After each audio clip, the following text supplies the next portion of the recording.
आखिर इजिप्ट के सबसे बड़े पिरामिड अंदर क्या मिला वैज्ञानिकों को? सुनने के बाद आपके होश उड़ने वाले हैं। और जो पेट्रोल भारत दूसरे देशों को 34 रुपए लीटर बेच रहा है, वही पेट्रोल अपनी जनता को 100 रुपए लीटर क्यों? आखिर अपने ही जनता के साथ इतनी नाइंसाफी क्यों? और परिणीति चोपड़ा कोई नई फिल्म में क्यों नहीं दिख रही? और चीन की कंपनी बच्चे पैदा करने पर 1 साल की छुट्टी क्यों दे रही है? और आखिर समंदर की गहराई से पेट्रोल कैसे निकाला जाता है? ऐसे ही फैक्ट्स जानने के लिए बने रहिए एकदम वीडियो के अंत तक। नंबर 1, इजिप्ट में कई पिरामिड मौजूद है, लेकिन उन सभी पिरामिडों में से सबसे बड़ा है the great pyramid of Giza. इसकी ऊंचाई लगभग 430 फुट है और ये लगभग 13 एकड़ की जमीन में फैला हुआ है। जब वैज्ञानिकों ने इस पिरामिड के अंदर अपने कदम रखे तो उन्हें जो दिखा वो सभी चीजें बहुत रहस्यमयी। उन्हें इसके अंदर 3 तहखाने दिखे, जिन्हें उन्होंने राजा का तहखाना और रानी का तहखाना नाम दिया। लेकिन सोचने की बात यह है कि उन्हें इन तहखानों में से किसी भी तहखाने में एक भी मम्मी नहीं मिली। इतिहास के माने तो राजा के तहखाने और रानी के तहखाने को इसलिए बनाया गया होगा ताकि इनमें राजा और रानी की शव को मम्मी बना के रखा जा सके, लेकिन उन्हें इस पिरामिड में एक भी मम्मी नहीं मिली। इससे ये पता चलता है कि राजा और रानी की शव को जरूर इस पिरामिड में किसी ऐसी खुफिया जगह रखा गया है जिसके बारे में किसी को नहीं पता। मिस्र के बारे में शादियों से रिसर्च कर रहे वैज्ञानिक एंड्रू कॉलिंस के मुताबिक इस पिरामिड में सिर्फ 3 तहखाने नहीं बल्कि कई सुरंग, गुफाएं और रूम्स मौजूद हैं। उनका ये कहना है कि इन पिरामिड्स को इतनी खुफिया तरीके से बनाया गया है कि सब कुछ सामने होकर भी हम इन पिरामिड का रहस्य नहीं समझ सकते। एंड्रू कॉलिंस का कहना है कि इस पिरामिड के नीचे की दुनिया और ज्यादा खतरनाक है और हम चाह के भी उस दुनिया तक नहीं पहुंच सकते। एंड्रू कॉलिंस ने एक खुफिया गुफा का पता लगाया और पिरामिड के अंदर जाने की कोशिश भी की, लेकिन उस अंधेरी गुफा में बहुत बड़े बड़े गड्ढे हैं जिसमें गिरकर किसी की भी मौत हो सकती है। और यही नहीं, वो गुफा चमकदारों का घर है, जिस वजह से वो आज तक पिरामिड के सीक्रेट्स तक पहुंचने वाली उस गुफा के बिल्कुल अंदर जा ही नहीं पाए। नंबर 2, आखिर क्यों भारत पूरी दुनिया को 34 से 40 रुपए पर लीटर के हिसाब से पेट्रोल बेच रहा है और वही खुद की जनता के जेब ढीले कर रहा है? इसका जवाब आपको शायद गुस्सा दिला दे। सबसे पहले तो ये जान लीजिए कि इंडिया बाकी देशों से अपने देश में कच्चा तेल मंगवाता है और उसी कच्चे तेल की रिफाइनिंग करके पेट्रोल और डीजल निकालता है। फिर पूरी दुनिया के देशों को इसी पेट्रोल और डीजल को सिर्फ 34 से 40 रुपए के दाम पर बेचता है। असल में जब भारत से पेट्रोल किसी और देश में बेचा जाता है तो इस पे टैक्सेस बहुत कम लगता है। वहीं जब भारत का पेट्रोल भारत के ही जनता को बेचा जाता है तो इस पे लगभग 69% टैक्सेस लगाए जाते हैं, जो किसी भी देश की तुलना में सबसे ज्यादा है। और इसी 69% टैक्स की वजह से भारत की जनता को अपने ही देश का पेट्रोल खरीदने के लिए बहुत महंगा दाम चुकाना पड़ता है। नंबर 3, पेट्रोल और डीजल, इनसे मिलने वाला टैक्सेस किसी भी देश की सरकार के लिए मानो खजाने जैसा होता है। लेकिन क्या आपने कभी पेट्रोल या डीजल भराते वक्त एक बार भी ये सोचा है कि आखिर ये पेट्रोल और डीजल समुद्र से कैसे निकाला जाता है? अगर सोचा है तो जवाब आपके सामने है। पहली बात तो ये कि समुद्र से पेट्रोल या डीजल नहीं बल्कि कच्चा तेल निकाला जाता है, जिसे फिर रिफाइन करके पेट्रोल और डीजल मिलता है। सबसे मुश्किल काम होता है समुद्र के अंदर उस जगह को ढूंढना जहाँ पर तेल मौजूद है। समुद्र के अंदर तेल ढूंढने के लिए कई मशीनें हर समय लगी रहती हैं और उसके बाद जहां इन मशीनों के पता चलता है कि किसी जगह पर तेल मौजूद है, उस जगह पर ड्रिलिंग का काम शुरू कर दिया जाता है।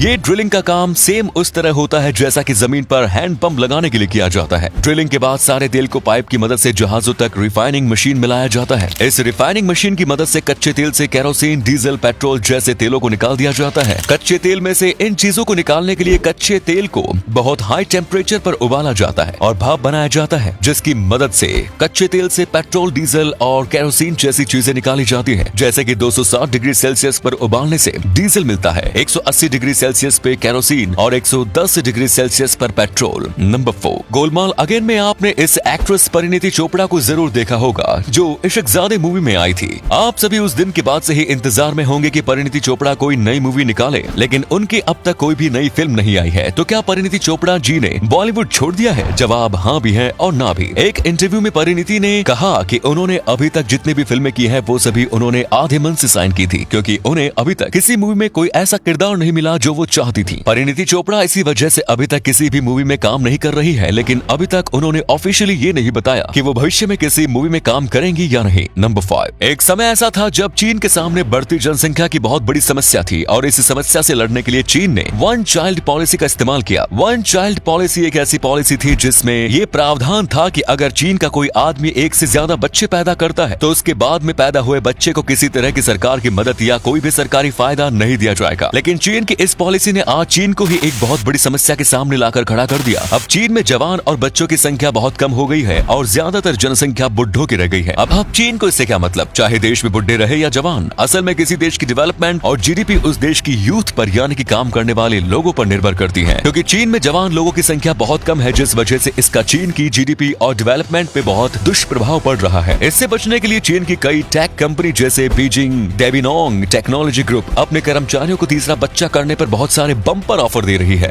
कंपनी इसके लिए कर्मचारियों को 90,000 युआन यानी कि करीब 11.5 लाख रुपए नगद के अलावा साल भर तक की छुट्टी दे रही है। नंबर 6, आप बताएं स्क्रीन पर दिख रहे इस सिक्के की कीमत कितनी हो सकती है? 10,000 रुपए, 10 लाख रुपए या 10 करोड़ या 50 करोड़ से भी ज्यादा? असल में इस सिक्के की कीमत आपकी सोच से कहीं ज्यादा है, 138 करोड़ रुपए। इसके साथ ही ये सिक्का इस दुनिया का सबसे महंगा सिक्का है। असल में ये 1993 में बना हुआ डबल ईगल अमेरिकी सोने का आखिरी सिक्का है, जिस वजह से एक ऑक्शन में इस सिक्के की इतनी महंगी 138 करोड़ की बोली लगाई है। वाह! तो दोस्तों, उम्मीद है वीडियो पसंद आई होगी। इसी के साथ वीडियो को लाइक करके अपने दोस्तों में शेयर करना ना भूलें। धन्यवाद।